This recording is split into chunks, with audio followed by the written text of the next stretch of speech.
Rylan, talk about yours. I know you committed to Texas pretty early on. Yeah, my recruiting process started pretty early. I want to say 8th grade we took our first unofficial visit to TCU and then to Houston, U of H.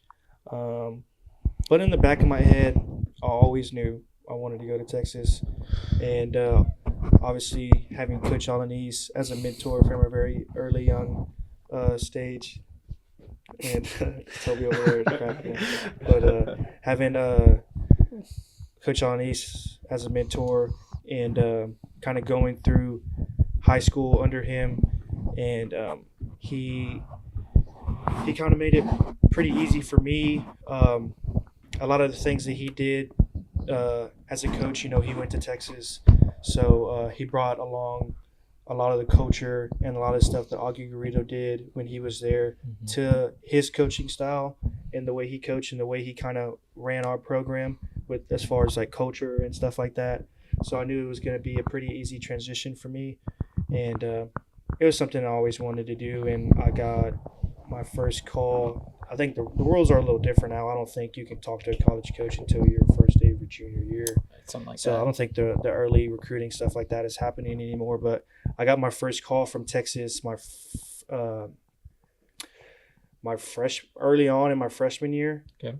And then they offered me after. I remember we lost my freshman year. We lost against Liberty Hill in round 4, and then like the next day or 2 days later, we were on the way to Franklin, Texas to go play. We had already started travel ball, and on the way up there, Sean Allen, who was the recruiting coordinator at the time, gave me a call and they offered me.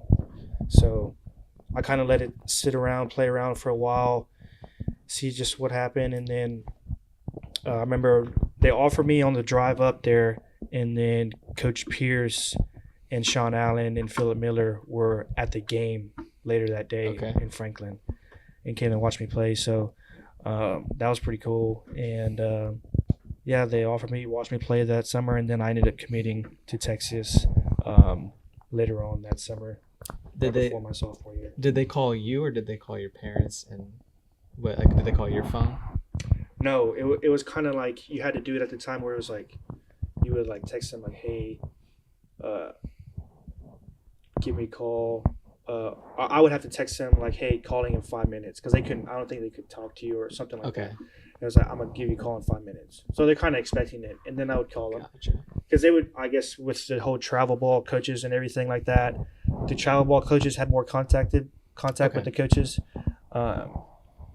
So like they got ahead of my Coach Alaniz and my travel ball coach, and we're like, hey, like we want Rylan to give us a call or whatever. So tell him, relay the message, and let us know when he's gonna call, and then we'll be ready to answer and stuff like that. So you knew it was coming. I didn't know the offer was coming. You didn't know the offer was coming, but I knew they wanted me to talk to them, because I had been communicating with them for pretty much that entire freshman season, and it was just kind of like when I got off the phone with him, it was like, hey, give me a call next week and let me know, text me. So it was like I was talking to them every week, and it was just like, hey, I'm gonna call you 5 minutes, 10 minutes. So that's kind of how we communicated, and then they had just said like, hey, like we want him to call us, and then I called him, and then they offered me, and that was kind of that. Sweet, that's awesome. Yeah. What other schools did you consider? I got this be bad, but I considered Texas A&M. And the funny thing is, coming out of high school, at the time they had offered me a better scholarship. A&M did. It was pretty much everything, and I remember that happened, and I was like, dang, like I want to go to Texas.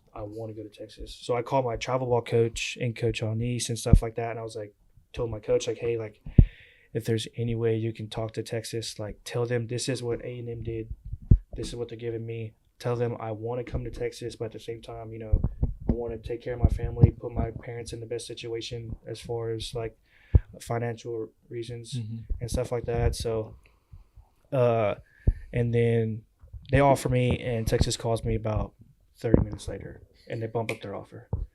And then they were kind of playing. I kind of used it as leverage, Sure. as A&M as leverage, Mhm. knowing I would never want to go there. And but I used them as leverage and just kind of got Texas to keep upping my scholarship every time we talked. And then Coach Sean Allen was like, kind of like, hey, like every time we talk, I'm giving you more money or giving you more of a scholarship, and I don't really know like where's your head at with stuff like that. So I was like, let me talk with my family, and we'll let y'all know. Mhm. And then he was like, all right, like no rush. I'm not telling you have to do this right now or whatever. Just take your time. And I was in my head, I was like, we're doing this. So I get off the phone, sit my parents down in the living room, tell them like, hey, like this is what we're doing. And my parents were real supportive, our entire lives, kind of like, if it's what you want, like this is what we're gonna do, and we're gonna do everything to help you get there. And that's kind of how it was. I told them, this is what I'm doing, this is where I want to be, this is where I want to take my talents to and stuff like that. So got off the phone with him, talked to my parents for like 10 minutes, and then called David Pierce and was like, hey, like I'm gonna be a Longhorn, and that was pretty much that.